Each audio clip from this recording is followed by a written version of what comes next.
शाळा भरतगाव 1 ते 10 अंक मुलांच्या लक्षात राहण्यासाठी एक प्रकारचा उपक्रम घेऊन त्यांना 1 ते 10 अंक कशा प्रकारे लक्षात राहतील यासाठी हा उपक्रम आहे। या ठिकाणी वेगवेगळ्या वर्तुळात वेगवेगळ्या संख्येचे 10 अंक लिहिलेले आहेत। 2, 3, 5 वेगवेगळ्या वर्तुळात आणि मुलांना त्या संख्या ओळखता याव्यात यासाठी विद्यार्थ्यांना अंक सांगणे आणि त्या अंकाच्या वर्तुळात विद्यार्थ्यांनी उडी मारली तर तो अंक ओळखतो आणि जर त्यांनी चुकीच्या वर्तुळात उडी मारली तर तो बाद ठरेल, तर त्याला 1 ते 10 पर्यंत अंक ओळखता येणार नाही। स्टार्ट। 5, 2,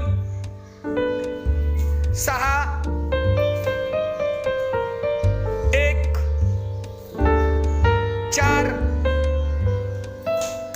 9, 7 टाळ्या वाजवायच्या सगळ्यांनी। 6, 4, 8, 2 टाळ्या वाजवायच्या सगळ्यांनी। Very good.